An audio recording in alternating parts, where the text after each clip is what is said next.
Perfect, ma'am. How are you? Good, thank you. Ma'am, with your prior permission, should we start the session? Is everybody ready? Yes, almost. Yes, the participants are still joining. So if you say, we can start the meeting. Yeah, if you're now. comfortable, I'm good to go. Thank you, ma'am. Okay, so I'll begin. Okay. Good evening. Hope you all had a good day. And it's a pleasure to be a part of your evening. And thank you for inviting me. So as the famous saying goes, when one teaches, two learn. And we'll always be learners as we continue to learn from each other. In fact, I would like to say that the moment we seize this opportunity to learn, we will stagnate. So here is beginning with the topic. To begin with, what is mediation? Mediation is an effective life skill. Sorry to interrupt in between. I want to give you a welcome note before we start the session because you are a prominent speaker for the day. So before starting the session, I want our Divakar sir to welcome you for the session and to read your profile, that how a speaker has achieved in her life. So if you permit me, I'm really sorry for interrupting in between. No, that's quite fine. That's quite fine. I mean, if you'd like to, I just don't know if you've kind of given the introduction, but if you've not, either which ways, now in the end, whatever is your preference, I'm good with it.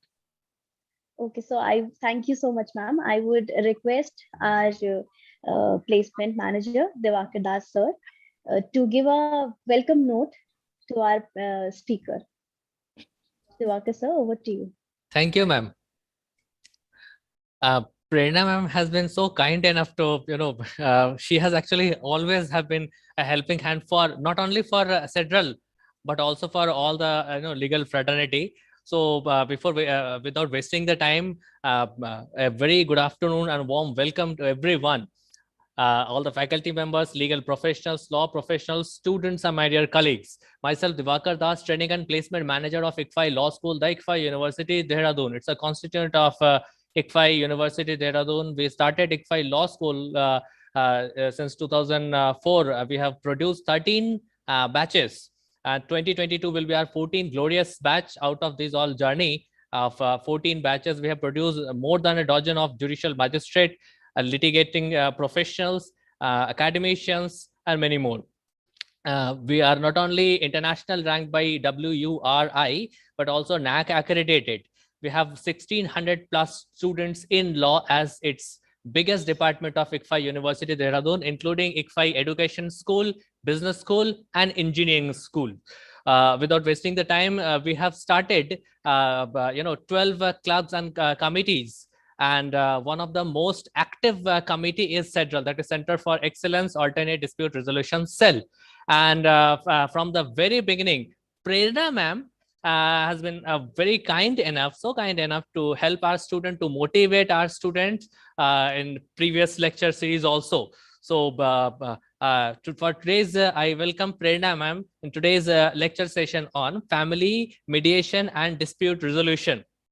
I have the cherished honor of introducing a distinguished personality in the legal sphere, Ms. Prerna Kohli. Prerna ma'am is a partner and leads the mediation practice as Zeus Law Associates, one of the leading and premier law firm in India. Having started her career in litigation in 1992, she has begun engagement with mediation in 2014. She has mediated several matters successfully and continued her mediation skills by practicing in various national mediation programs. Prerna ma'am is also on the Mediation and Conciliation Panel, Ministry of Corporate Affairs. Internationally, she trained the Strauss Institute of Dispute Resolution, Pepperdine, and the Aranda Series program, Singapore. Recently, she achieved 2 international standings, namely as accredited mediator with Singapore and IMI Mediator Advocacy Accreditation.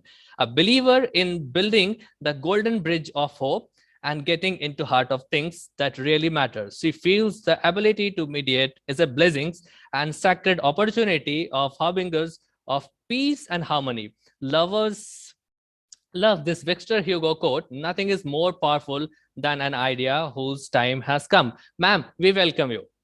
Over to you, ma'am.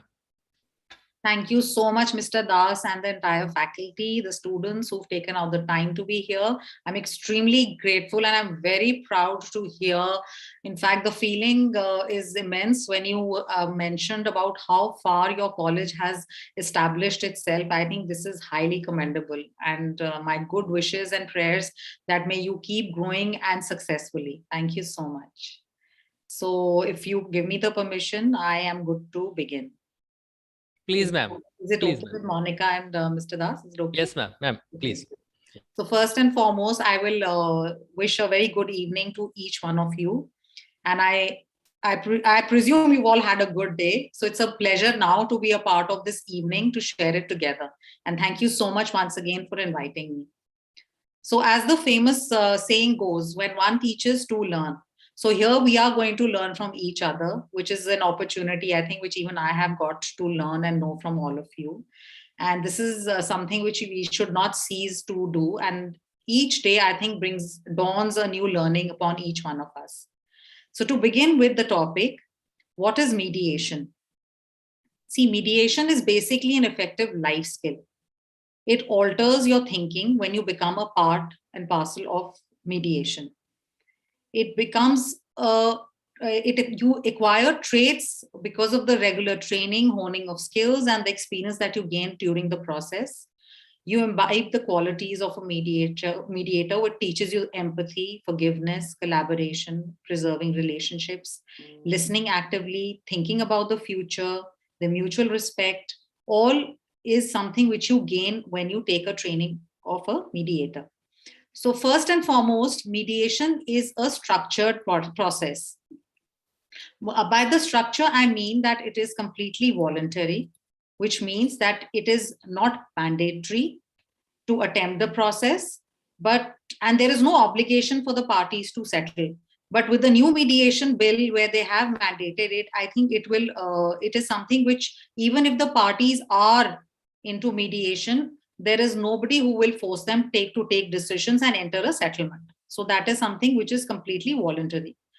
Now, when we talk about party autonomy, this process is all about self-determination. The parties are controlling the options, the solutions, and making informed decisions. It is strictly confidential, which is the cornerstone of mediation, where all information remains within the four walls. Nothing is admissible in court, and it encourages frank communication. This is a non-adjudicatory process, wherein the mediator is a neutral. That is, he's neither a judge nor an arbitrator. And there is nothing which states that there are some strict rules or procedures to be followed in the process. It's a collaborative approach where parties enter in good faith, negotiations happen, and if better understanding with each other happens, then of course it is time for a settlement. I think, being a mediator, I very strongly propose that if you are a part of, mentally, if you're prepared to do mediation, then these are the qualities which will actually help you, not only when it comes to cases and matters, but your overall personality will see changes, when you are kind of completely into it. Because you're empowering the parties, you're resolving conflicts collaboratively, you're helping strengthen relationships, you're establishing neutrality, and then you're also creating trust with the parties. When you create trust, what happens is the parties become very viable to open discussions and having a dialogue amongst themselves.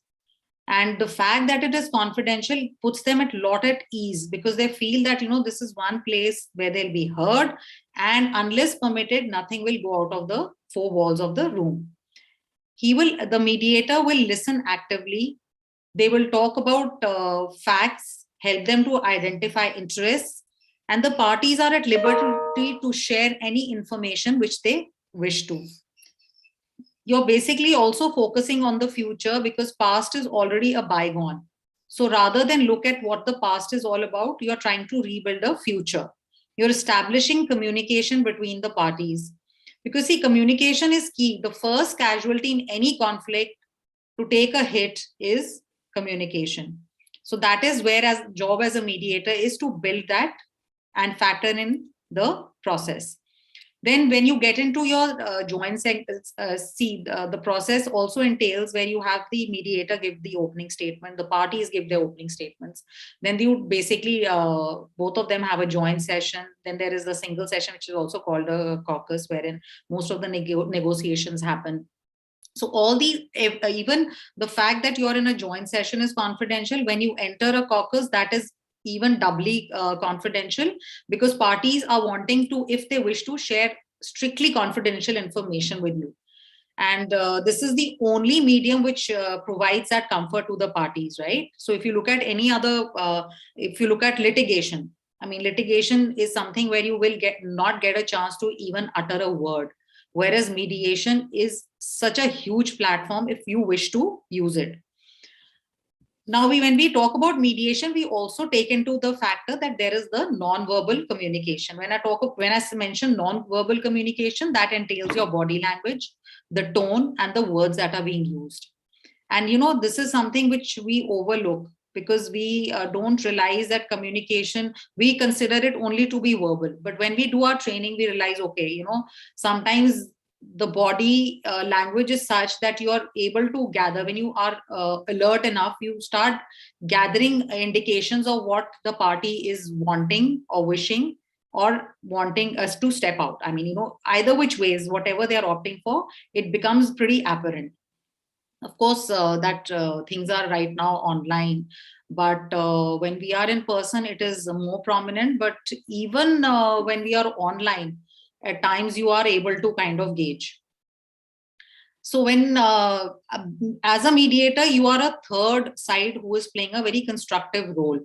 So you have to ensure that you are neutral, and neither of the parties should feel that you are favoring any, because if they do, then the trust factor goes and they may choose to step out of the mediation. The prime lesson which I have learned while doing mediation is that the beauty, in fact, is that it does not believe in humbling the adversary. It's not about one individual. It is about both succeeding together. It's about a settlement, where they are willing to put in their heart and mind, and which they feel is long term, which they'll be able to go ahead with, but collaboratively. It's not about one individual here.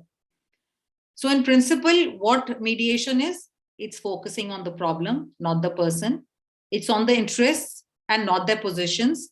It is about inventing options which will be of mutual gain to both the parties. And then you're using objective criteria, because there are, that is the prime thing, that for any settlement to happen, it has to be objectively. And then the amicable settlement, when it happens, it gives immense satisfaction to the parties, because it completely transforms the dispute.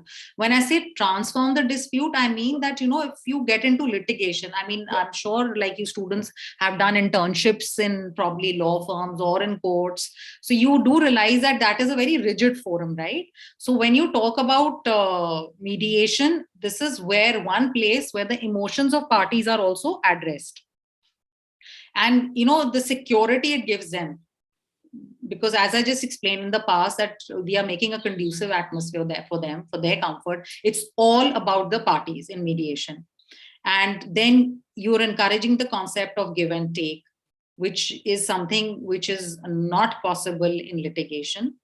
And it is only their free will and consent of the parties which will work. Then also you will notice when you're doing mediation that at times there are certain parties which are, more confident, more heavyweight, whereas the other party may not. So we call that a power imbalance. So that is also something which during mediation, we try to balance it between the parties. The beauty again of one of the aspects is any connected litigation matters also close once you decide to have a successful mediation. So this is something which again is, I think, of immense importance. Being a mediator, you also have to be sensitive to the culture, social, economic background of the party. See, because each party that is before you will not be identical to the one you have experienced in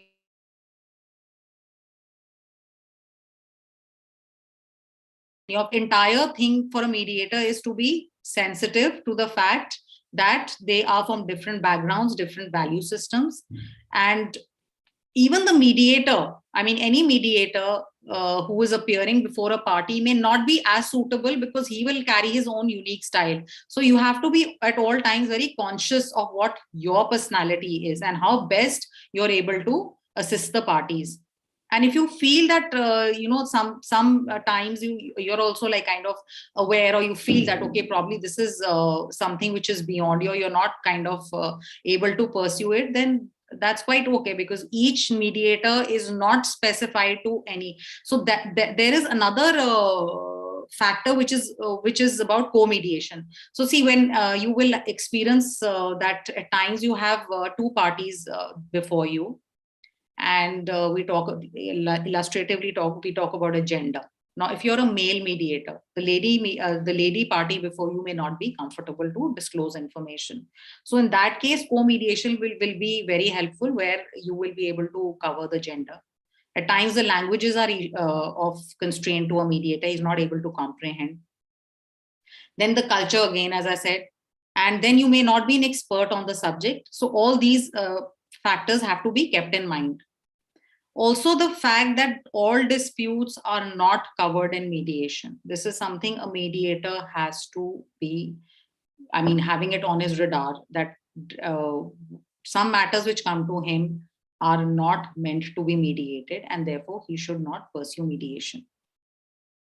Even when we talk about parties which are in mediation, you will realize that when there is too much of unwillingness, there is extreme anger, and the offers and counter offers are the distance between both is too large, we get a feeling that this is just just a question of time and we'll have to wrap up the mediation. So basically, we in mediation you have to understand that it's the parties, they're right. Some of them are there because they're actually looking at mediation. Some of them are there just because they want to try mediation. And some of them are there because maybe court has referred, so they just want to get an idea, but want to get their decision from the court as a formal decree, right? Now, when we talk about a dispute, we have various kind of disputes. And we have the consumer, commercial, we have neighbors, we have so many other disputes which happen in daily lives. But today we are covering the family disputes.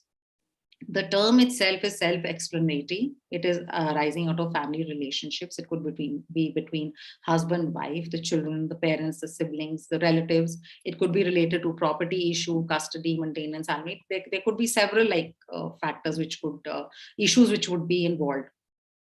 So the parties have a choice either to take up litigation or look at mediation. Now, family is an institution where the human considerations play a vital role. And to have any family face an issue and then get into the court is something which is not a very happy one. In fact, I think they say that you're blessed if you are away from courts and you're away from hospitals and doctors. So this is something, I mean, each family should kind of not experience, but the reality is that there are matters and there are cases where families are having it very tough. So this formal and strict procedural requirements need to be relaxed if we need to reach settlements of family disputes. So mediation provides that informal, less technical procedure to deal with issues. In fact, encouraging resolution of disputes in an amicable manner with the least amount of confrontation is a very important aspect of resolution for family disputes. The courts which are dealing with family issues are also now under a duty to protect and preserve the institution of family. Because each one of us understands that it is not, the adversarial system is not suitable. So what happens is that,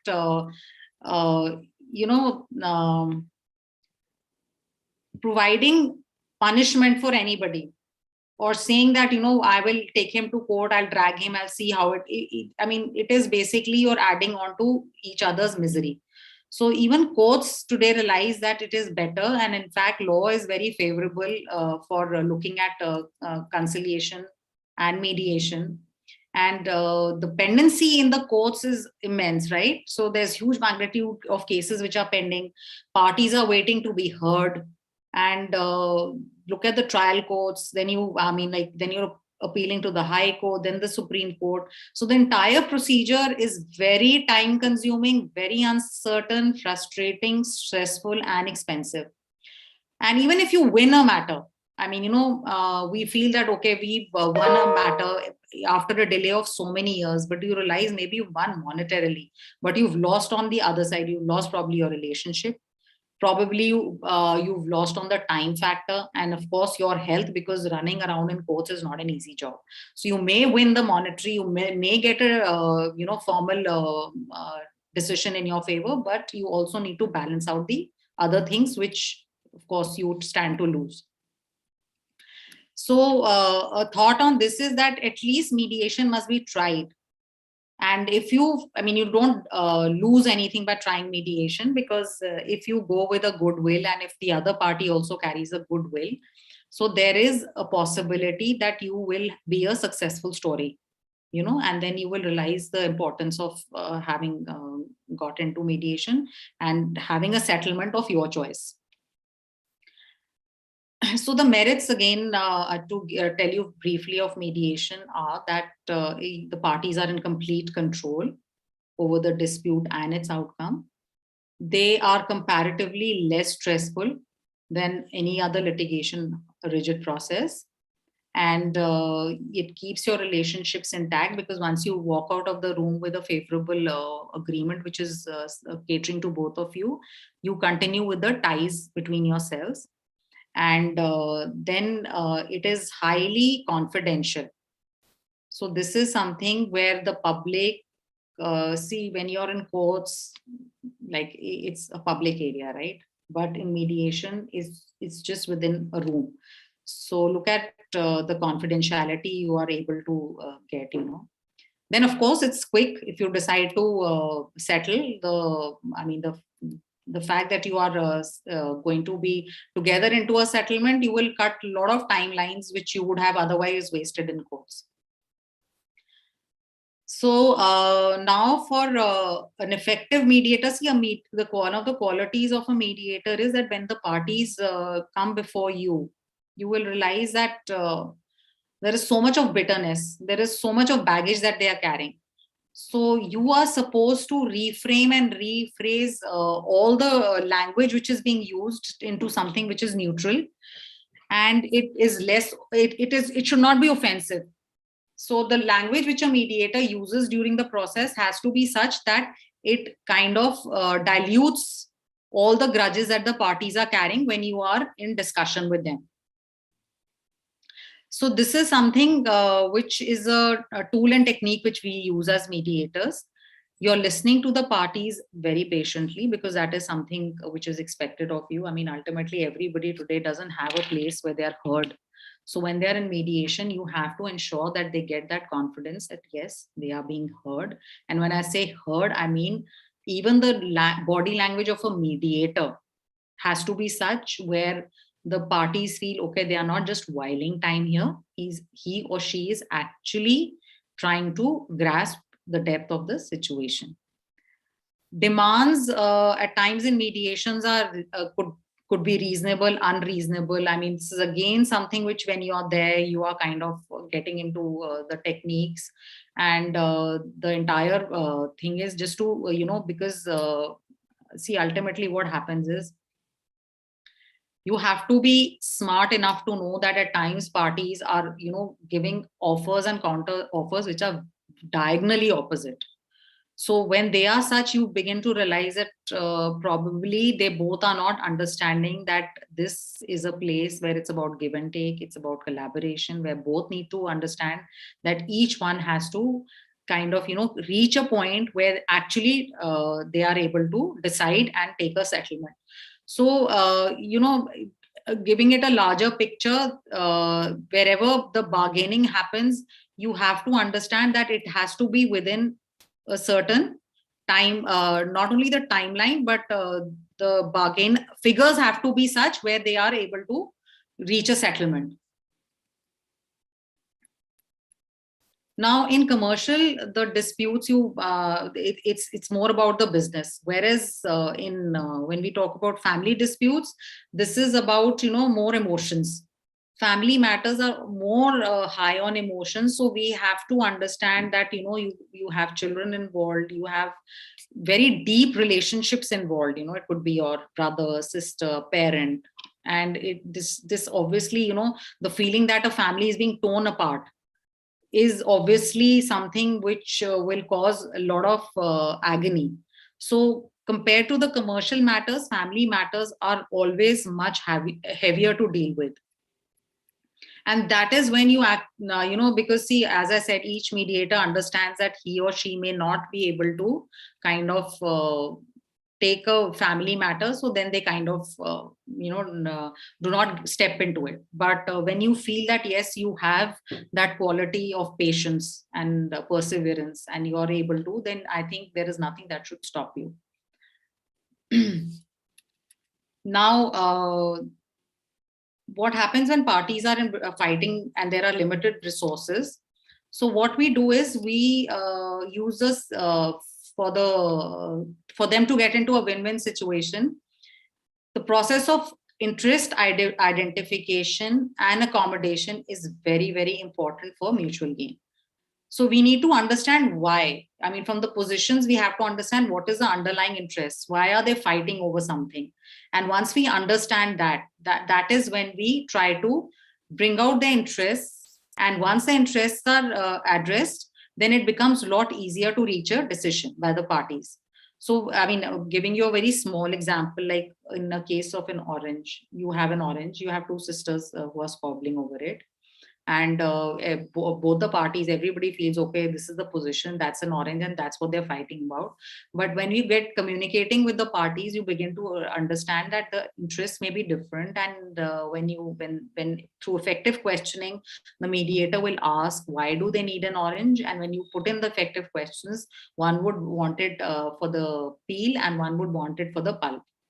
So that is distribution. So when you distribute the orange into two parts, you're able to have a happy set of siblings, because one wanted the pulp and the other wanted the peel. So that is how they were successfully able to mediate the matter. Whereas if you're looking at the position, it is about an orange, which if it was about, I don't think had the mediator intervened, they would have reached a settlement. But fortunately, he was able to explore and find out the interests, and the matter was effectively settled. Now, at times, we have to also use integrative bargaining strategies. When I talk about this is, you're basically investing resources from outside what is at stake.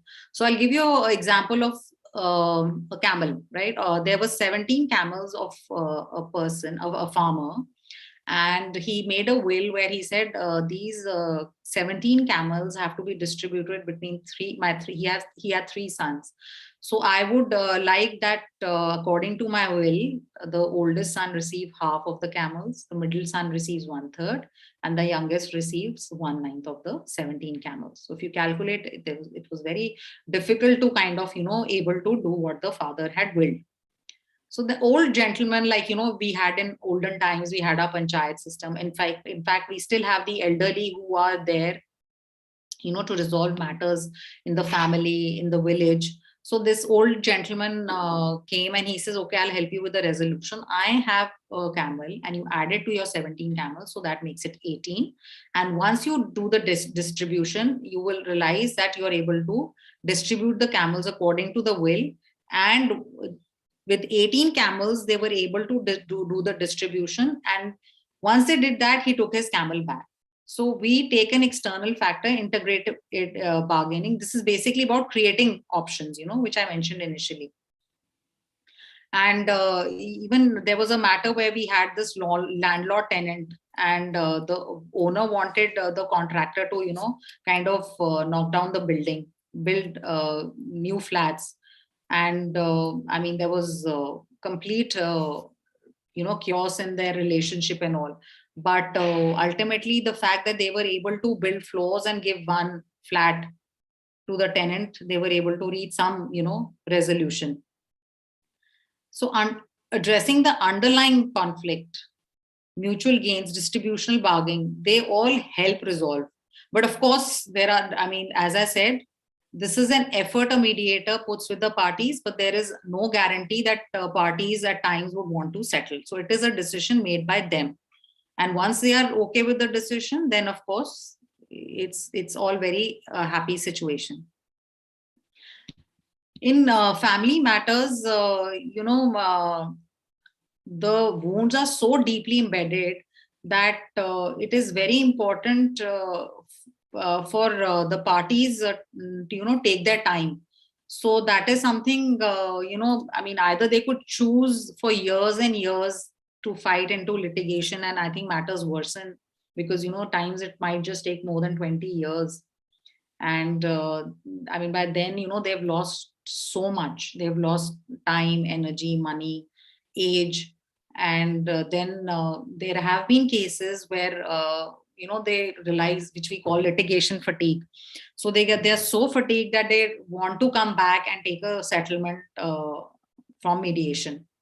So there have been matters like that, because see, today if you see, I mean, the cases that are piling up, even mediation is now being looked at so actively. I mean, probably that's the reason why I have also been invited, because I am sure, like, this is one area which now keenly is being looked up by everybody. And courts are also referring very actively to their mediation centers, their matters. So when we talk about the acts which in India are there, now they are, more about bringing reconciliation. And Section 89 of CPC makes it obligatory for the courts to explore the possibility of resolution by making reference to one of the several. They have 5 mechanisms provided under Section 89. So mediation being one of them. So Section 89 gives is a very strong provision wherein they refer matters to mediation centers.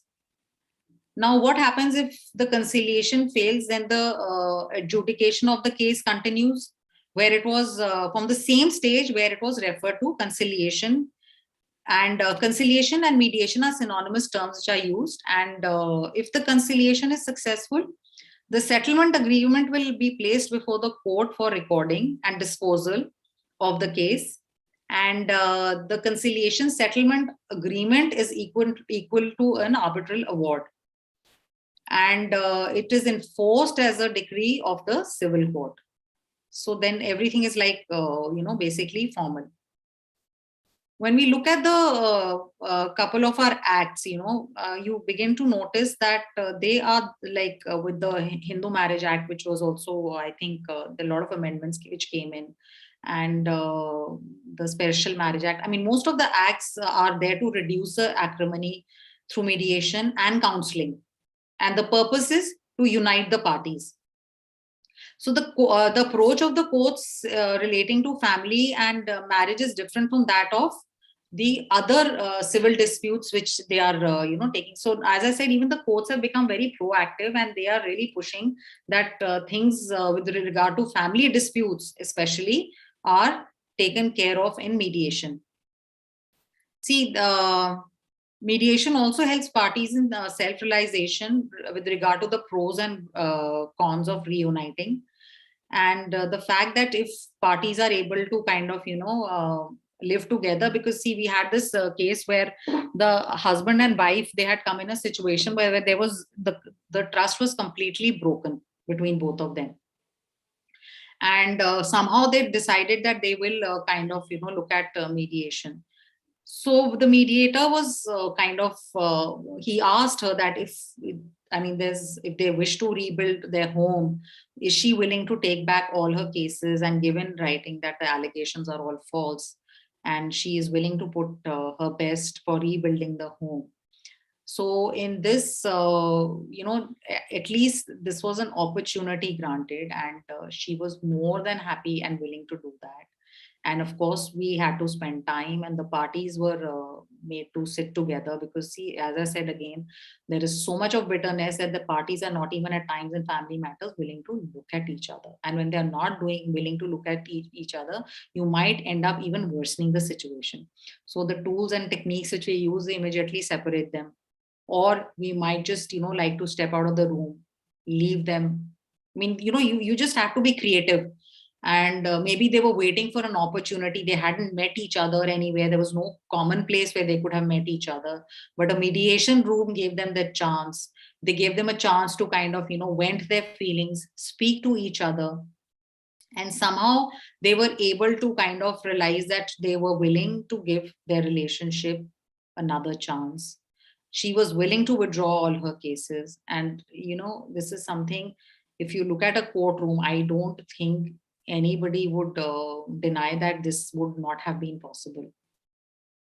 So this was something which was, again, like, because they mutually decided that they need to take their marriage forward. And they were very happy with the fact that, to rebuild their home. So now we're looking at the point that there is another matter which we were involved in, where the figures that were being quoted by the lady for divorce were so high that we felt that, deliberately, probably she does not want to kind of, get into a mediation. Because of her past, she was more about wanting to take her vengeance from court, get him punished. So she had a different thought process. And the figure that she was quoting was probably nowhere near what the gentleman would have had the capacity to pay or meet her demands. So, that is a time you feel that, okay, if an amount is within the range, things might work out.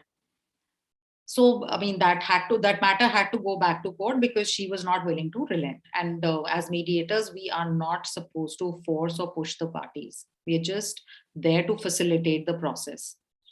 And the demand being so unreasonable, the matter was sent back to court. Whereas on occasions, we have seen that we may have parties where they are willing to pay a certain figure just to get freedom from the messed up equation and unhappiness that they have in their house. So you can get all kinds of parties, you get all kinds of cases. And it's something, which is again, which I would like to reiterate, is that the fact that you're settling a matter or you're not settling a matter should not be the first and foremost criteria for choosing mediation. You are trying as a mediator, and believe me, it is a very powerful tool if parties choose to take it. And I mean, I'm sure that each one of us with families, we all are like kind of together. We understand how the Indian homes work. So frictions are a part of everybody, like in your daily lives also you experience, right? Any kind of conflict, any kind of dispute. And at times what happens is in mediation, we have seen, especially where we had a matter where an elderly gentleman, he and his brother were there, and they were like kind of not even willing to see each other. And then when we put them into single sessions, we were like kind of able to find out that there was some function, and the younger brother had misbehaved with the older brother, and that is why they were there in the like the situation was so grave that they were like, they had got into a major property dispute. And the only thing that actually worked when we had couple of sessions was that the older brother said, like, I'm older to him, he should have at least had the decency to respect me. And just an apology would have worked. So you see, I mean, when we talk about mediation, I mean, the charm of it entirely is that you get to know that just probably an apology is required over here for between both the brothers to get back to their earlier relationship. So, and also the fact that, there are important decisions between a husband wife. If she feels ignored, it might culminate that, they reach a level of so much of an animosity that they're not even like kind of willing to retain a happy home. So, you can get all kinds, but this is something when you facilitate between them, you realize that there are so many ways, if you are able to gauge what the interest is, that disagreements get resolved. So these are small examples which I'm giving you, because I think it somewhere down the line you might be understanding that this is about relationships, and relationships everywhere are very complex and sensitive. And when you are a mediator, just the fact there are two people who are having it tough and you become a medium or the messenger, the parties who are in dispute might be willing to hear you and get a message which they feel is something which between them would not have worked, but just because you are a messenger, it goes somewhere down them, and they are accepting you as a go-between, willing to talk, willing to resolve, and get back to a home which is happy.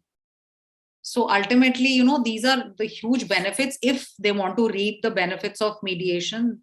I mean, I think it's something which is, sometimes just about humiliation, guilt, which they are carrying and which get dispersed once they are in mediation. So now we have, now coming to the point of an unhappy marriage, you will see that the welfare of a child, even the court has said, is most important. They are the bridges that bind the parents. And there is a huge, once any marriage gets into a disharmony, children are victims of it. See, because then there are fights for the child, and there are hard feelings all over. Then your rational thinking goes for a toss. So what happens is that parents start poisoning the child against each other. And this is something which is most detrimental for the health of a child, for the well-being of a child. So the earlier such matters get settled is better, because at times a child may require counseling, because see, ultimately in the fight of the adults, it's the child who has it worse. And in family matters, I think this is the most sad bit of it, is that the children are put in a very harsh situation. And of course, then again, we have ways and means where we kind of communicate and ask them to work out a plan between themselves as parents, where they are able to understand that it's ultimately the child. The bottom line is the child. If you're not able to live together, is fine. But the child has to be safeguarded from all the bitterness which is happening in the house. It's a fight. I mean, for the child, I mean, he's a child. He's not able to express as much, but he's absorbing all the negativity. So, there's the system of shared parenting, something on those lines where they could work out. But prime focus of the parents has to be the child. So at times what happens is, when parties do come, and they are also, see, ultimately anybody who is in a dispute is mentally devastated, in family matters especially. So that is a time as mediators we try to kind of see, when we talk about litigation is very hard, right? In mediation, we try to make it very comfortable for the parties, so that they begin to start talking. And you kind of have children, you kind of try to, of course, the role of a counselor is the psychologists and all which get involved. If you feel as a mediator there is a need of an expert, you must refer the child or the adult. At times there are adults also who are having psychological problems. It's just not always about the child. But yes, now that awareness is coming, that even the adults who are facing, so you have these experts, and probably you get in reports from them which help you further understand issues. And as I mentioned, not each case is meant for mediation. There may be, like, if the child is abused, for example, one of the partner is of unsound mind, then as a mediator, you have to inform the court. Then such matters are not meant to be mediated, right? So, the courts have given power to refer to any person named by the parties or nominate a person if the parties fail to name a person for mediation. And then when a report is submitted, the court shall have due regard to it while disposing of the proceedings, right? So it could, when we have court referred matters, there have been occasions where the party has requested probably the name of a senior mediator, that kindly, so and so, like take up the matter, or irrespective they don't, then automatically the center nominates, assigns the case to any mediator. Like I'm a part of the Delhi High Court, so that's how the files are basically given, and then whatever happens, if the case is settled, becomes a part of the court proceeding. Fortunately, we have landmark judgments wherein Supreme Court has really pushed to also with regard to several matters. And there is this matter of Gaurav Nagpal versus Sumedha Nagpal, wherein the Supreme Court said the efforts should be to bring about conciliation, to bring the communication gap which led to such undesirable proceedings, and people rushing to courts for breaking up of marriages should be the last resort. They emphasize that the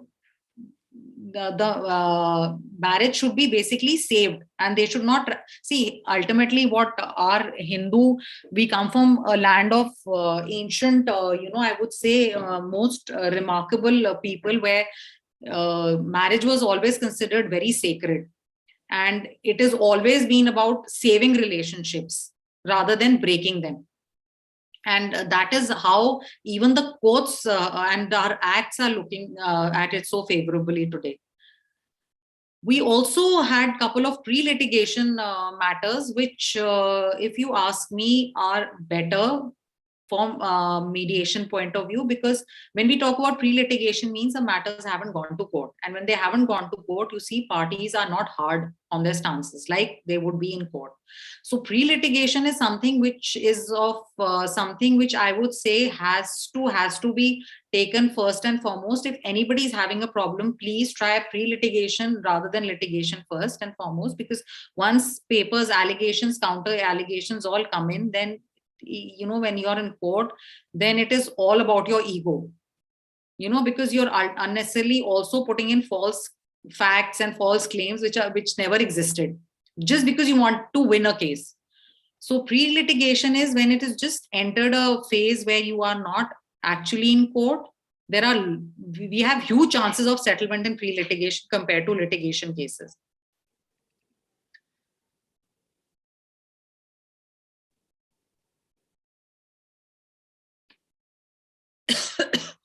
So we have also we also in matrimonial disputes, we have parties where you're talking about custody of child, maintenance, all these alimony. Then you also have disputes which are related to 498A of DV Act. I mean, you know about the criminal proceedings which happen. So in those matters also, if they are all able to mediate and kind of close, if they agree to close those cases and take a settlement. And that is, but then all this thing has to happen early, because earlier the better. And that when you take it, once they're in litigation, as I said, the tensions are escalated, and there is a point beyond which there is very less chance of any repair happening. So I think once you are able to understand that either as a family you sit together, resolve. If you're not able to, then you involve another elderly who both the parties respect, or you get into pre-litigation. If pre-litigation, you're not aware of it, then you get, of course, if you're into litigation, but it always makes sense to resolve family issues at the earliest, So now then we have the roles played by the police, the judge, and the mediator. Now, if you understand, police is all about trained to frame or prove a charge. A judge is focusing on the right and the wrong. But it's only the mediator who will be focusing on restoring the relationship, right?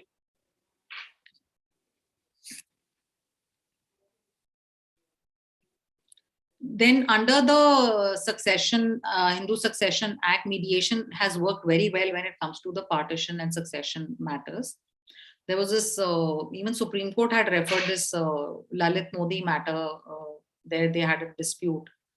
They had said that resolve it amicably. So, as I'm saying that even Supreme Court is really pushing for it, and it doesn't have to be limited to, real estate. It covers movable assets, jewelry, money, whatever, so a family settlement also happens under this, so where partition and succession have to take place. And at times there are no wills which are there. Even if there are wills, the wills are being contested. So a family agreement happens, which is valid, binding, and enforceable. And the members of the family arrive at an amicable understanding. And then that is something which, even if a dispute could be avoided through a family settlement in such cases, it should be the first and foremost option parties should exercise. Then looking at the Family Court Act, this was a wholesome legislation on reconciliatory mode in family law disputes. It has all the advantages of conciliation and available to mediation. And in this, the conciliation and counseling in family courts with the principle, the counselors are to be guided by the principles of objectivity, fairness, and justice, independence, and impartiality. So in this also, they have, disputes. A conciliator is supposed to act as an independent, impartial manner, and he has to facilitate an amicable settlement between the parties. The unique features of this act are that it also is preserving the institution of marriage and promoting the welfare of the child. See how, even our laws today are, trying to protect a family. But again, this is a personal choice. Either you fight for years, or you preserve these relationships and your reputation by taking timely decisions through mediation.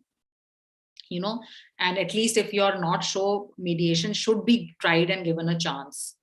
Then we have the rules framed by all the courts, like they're all vary. All the rules framed by the high courts are also different.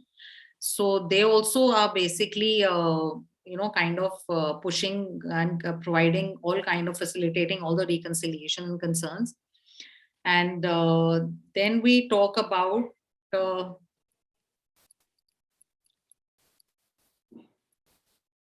there's this matter of Moti Ram, which is again a Supreme Court, where they talk about total confidential proceedings, wherein they enforce the faith in mediation proceedings in the absence of any statutory provision guaranteeing confidentiality. And this is, of course, the Supreme Court, this thing, and protecting again the confidentiality. Whatever is shared in mediation does not go out of there.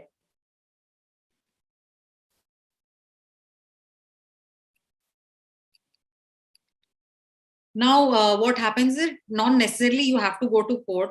You could, sit down and draft an agreement amongst yourselves with consent terms, prepare an MOU, and then you could put it before court and get the matter resolved from there itself. So it's not necessarily that each time the party has to approach a court. They could do it, the settlement themselves also.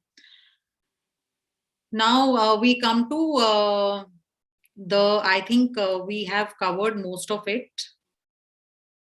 How much time is left, Mr. Das?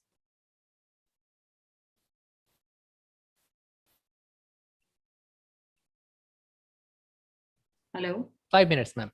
5 minutes? Okay. Yeah.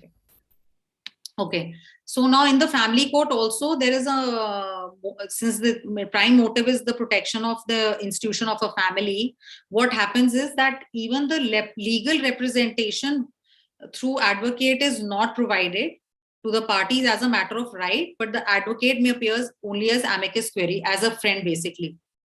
Some families have complex issues to deal with that makes mediation very difficult, as I had mentioned earlier. Each member makes their child's interest priority. That's how it should be. Workable parent agreements.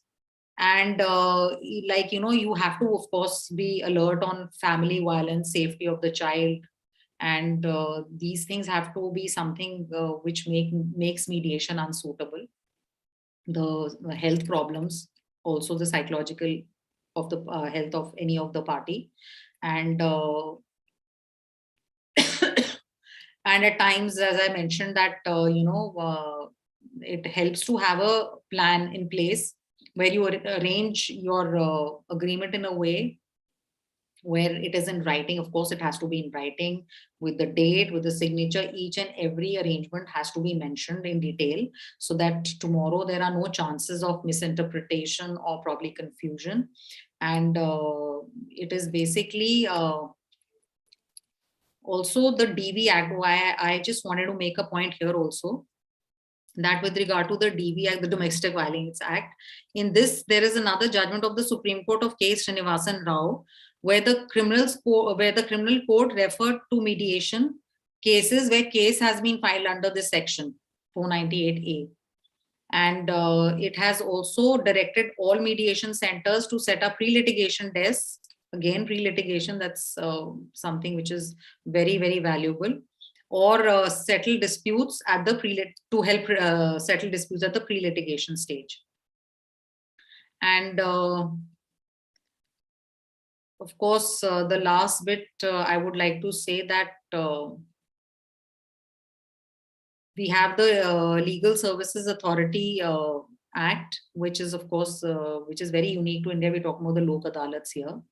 And the Lok Adalat provides easy access to justice at free cost. And and they're also looking where people are unable to afford by way of conciliation and settlement of dispute, and especially for family disputes. And just a word of, since you're all youngsters, we have participants who are mainly young, it's not very, I think, comfortable to share any dirty linen in public, right? I mean, we all wish and hope that every family stays very happy and they are kind of, secure.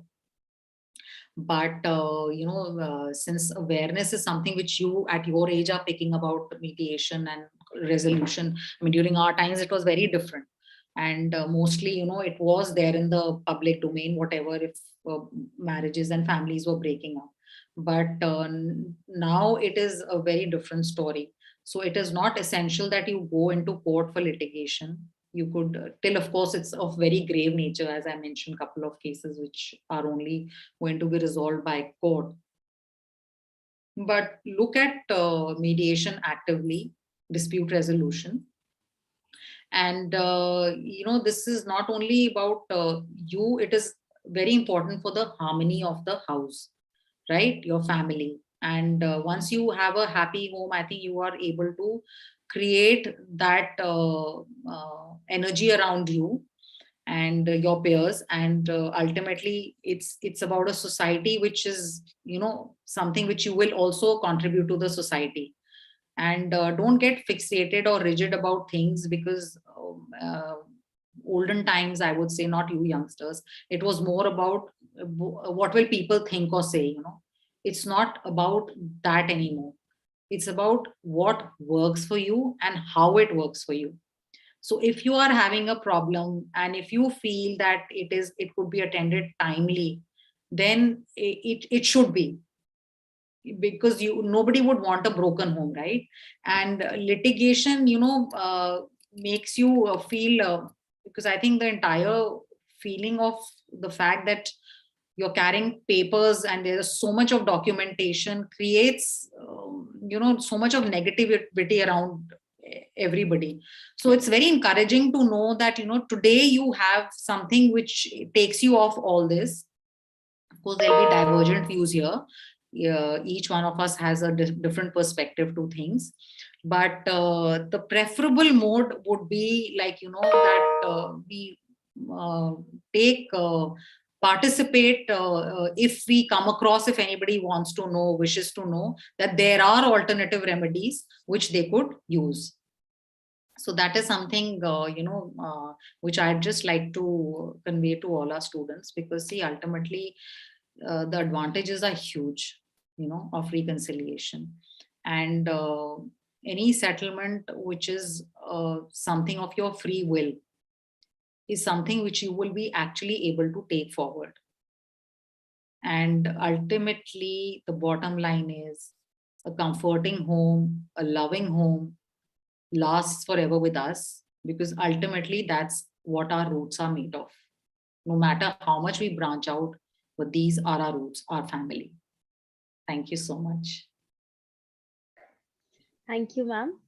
Thank you for enlightening us on this topic, that is family mediation and dispute resolution.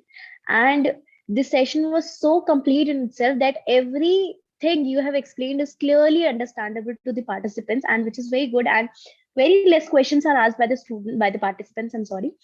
And if you permit me, I would take the questions. Thank you so much for being so patient with me. Thank you to all the students also. I mean, so nice of them to have kind of taken out the time. Thank you. Ma'am, can we take the session? Yes, please. Questions, sorry. The question is, ma'am, you used the word caucusing where initially when you start the session. So there was a question that please explain this word caucusing, because this is quite difficult to understand. Okay. See, when we talk about a caucus, which is also called a single session, when we sit in mediation as a mediator, we have two parties, party A and party B before us, right? So what happens is that there is some information when both of them have made their opening statement and they've narrated the facts, and you will notice that, you are beginning to understand and they're listening to each other, that what exactly are the issues, and you start building those issues into an agenda. So when you start talking about it, some parties, as I said, mentioned in one of my part of my lecture, was that there might be a power imbalance where one party feels threatened by the other. They're not too comfortable. Like, okay, taking the case of a family dispute where this woman was so much in fear of her husband that she was so uncomfortable, just the fact that he was sitting in front of her. So what we did immediately, we realized that joint session, I mean, she was not even able to utter. See, you have lawyers in mediation who are representing you. That beside, it is a very party-centric process. And as a mediator, you have to make sure that the parties are given an opportunity to speak. So what happens in this, then you realize that, okay, she is so fearful, or two brothers are not able to see each other eye to eye, then you quickly request them that, okay, now we'll have a single session wherein one party is sent out and the party, you take them by turns basically, right? And that's when you're taking them by turn, that's called caucus or a single session, that is with one party. And when you take a single session, you then start asking them questions. As I said, the techniques which you use, communication skills which you use, one of the component is asking effective questions. Because through those questions, you try to figure out what caused her to feel fearful, or what caused him not to see eye to eye with his brother. So that is what basically a caucus is. And when they start, that is, they will only talk to you if they're comfortable, right? There's no pushing and forcing in mediation. It is a voluntary process, right? So in that case, when we sit in a caucus, and if parties wish to speak and we question them, they will tell us that, okay, once we've got a summary of what exactly they're trying to say, we ask them that, look, the caucus, the single session is getting over. We'll now sit with the other side. Is there anything that you would like the other to be conveyed to the other side? If they say yes, we will ask how much is permissible, right? If they say no, then obviously we do not state even a sentence of what they've said to the other party. So this is a double confidential place where we are actually getting information which parties may or may not want to reveal to the other side.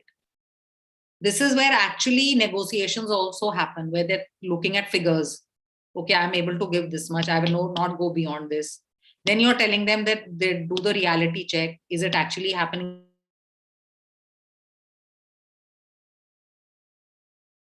in a single session? But at times, parties are so comfortable with each other that you may not require a caucus, where they're happy to sit together and try to reach a resolution. So you have all kinds. I hope I'm able to kind of, Thank you, ma'am. Yes, ma'am. It's very clear now. Okay, thank you. Ma'am, there are 2 to 3 questions. So, shall we proceed with the other question if you are comfortable? Yeah, please, Monica, please go ahead. Thank you, ma'am. Another question is, at what stage we can manage a case at mediation level rather than litigating, and what is the fine line or difference between mediation and litigation? See, mediation could happen anytime. It could happen today. It could happen when you're in court. It could happen in the middle of your matter, and there is no hard and fast rule when you choose mediation.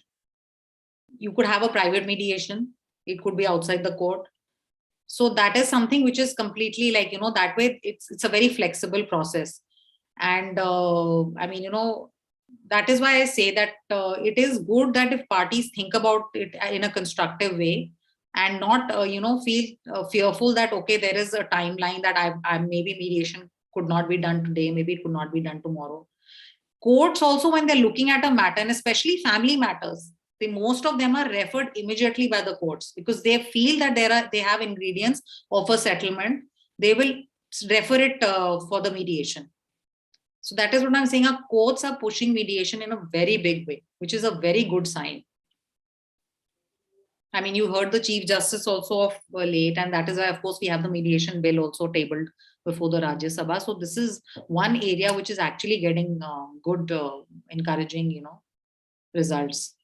And the second part was, I'm so sorry, I've just kind of, I think there was a second part to this. Ma'am, the second part was what is the fine line difference between mediation and litigation? Oh, there is, litigation is very rigid. It's more about the lawyers and the judge, right? It is not anything which you talk about mediation, like it's a voluntary process. That's not, it's confidential. This litigation is not confidential. That's before a neutral. It's a flexible one. Here, there's no flexibility. It is very rigid. It is adversarial. This is not. So, if you look at a comparison for a mediator, like that's me, I would say hands down, try mediation. Don't like it, court is always there. Go to court, experience it. Don't really think that, time, the way it is, it takes a huge lot of time. You may want to, request for a mediation. Do that. Litigation fatigue, which we mentioned about it, right? Once it's settled, you want to get back to mediation. So this is something what it's about. Yeah. Truly said, ma'am. Thank you for answering. There is a question in the chat box. Let me read it first. The question is, as in common law, now mediation is seen as a primary stage for marriage dispute settlement. How soon can we see such a structure and shift in an Indian context? See, mediation, when we talk about mediation in marriage, see, this is something, again, as I said, how much you value this relationship. If you value it immensely, you would not let it go out of your house, right? You may have a family elder address it before you kind of, make it into a public thing. But again, if it is out in the open, you still have this forum of mediation where you do not necessarily have to carry it to the courts. Okay, fine. If they've reached the courts, you still have a chance of retrieving it by getting into mediation and resolving it there. So it's ultimately all about you, end of the day, it's you. It all begins from me, right? And of course, in a matrimony, it's not you, it's two people, right? It's about we. It's not about I anymore, it's about we. So how much you are wanting to collaborate with each other. And then if you are, then there is no chance that you will not get a resolution to your liking, and of course much in time before things mess up further in litigation. Okay, thank you, ma'am. The last question, which many of the students have asked, that as as in the participants, we have students, budding lawyers. So they're asking how a student of law, after completing a graduation, can become a mediator, good mediator, and how to start a career in mediation.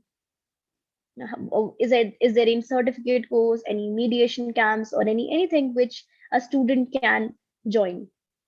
See, for students, I would say that there are a lot of institutes which are providing training programs, and it's mandated to have that 40-hour training, right? And of course, you're all very tech savvy.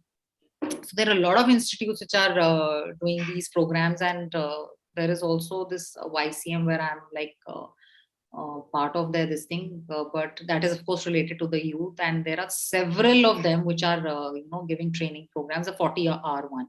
So you'll have to just Google and check. These are private institutes, because with the court we have to meet certain criteria, and when the court selects us, that's when we become a part of the court mediation center. They look at the experience. They have several criteria which they go through, right? So I mean, that is a different thing. And when you talk about training programs, yes, the students should definitely Google search, find out if they have any question. They're most I mean, I'm most happy to receive mails or wherever I could just kind of provide them information if they're not able to find it on the Google, because see, ultimately institutes are providing 40-hour training. When it comes to matters, see, in India right now, the literacy, the awareness, the infrastructure vis-a-vis digital, because see, ODR is also happening. We've been through a pandemic and a lot of cases are online, which we talk about the online dispute resolution, right? So all these things are available, right? But to say that you will start getting cases immediately, well, I will say that you have to be extremely patient for the factors. And of course, the mindset also has to be for mediation, but it takes time. In the meantime, if you're actually keen, you could volunteer work in RWAs as community mediators. Then you could you could hone your skills through these training programs. But you will have to be patient for actually cases to flow in. Yeah, you'll have to be patient. Thank you, ma'am, for patiently answering all the questions and politely taking all the questions. I would like to thank you, and for the Thanksgiving, for vote of thanks. Sorry, I would like to request Dr. Sushant Shadangi, sir, Associate Professor of ICFI University, Dehradun, to give a vote of thanks to you. Thank you so much, Monica. Thank you. And I just hope all questions have been answered. If anybody has any doubts, please, you could share my email. I mean, that's not a problem. Thank you, ma'am. Thank We you. will share your email ID. Thank you. Shadangi, sir, over to you.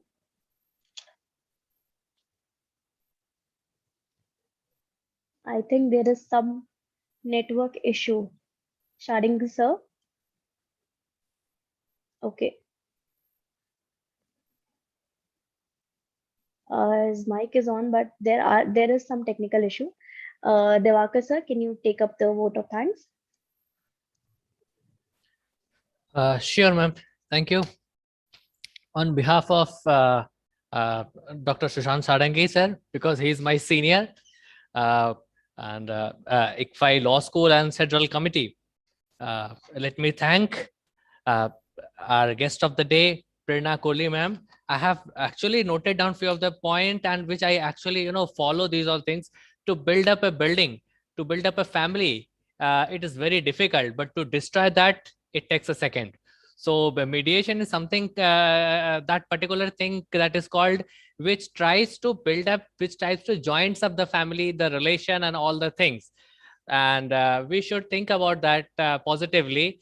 That is very flexible in nature, rather to go in court, and we should think about mediation, so that the problem, the issues can be resolved. Like you have given wonderful example of orange. Two parties are expecting two different things, that is totally based on perception, but the other persons are looking at different things, that they are into an issue. So you have clarified all the things in very minute way, and we all, the persons, the participants, the students, in fact, I am getting very positive feedback from all the students, that for the internship and all, that they want to do do their internship under your valuable guidance. So with these all words, ma'am, let me thank you. And ma'am, over to you, Monica ma'am. Thank you, sir. Thank you for vote of thanks to our speaker. Ma'am, Advocate Reena Kohli ma'am, with your permission, we can close the session now. Thank you for giving us enlightening us with something which we don't know, and with something which is very important for a family, and where one has to protect the family and they are dragging out to the litigation. So thank you, ma'am, for giving us the session today. In fact, I'm grateful to each one of you, because see, ultimately, I also kind of, it's not me who's imparting the knowledge. All of you have it.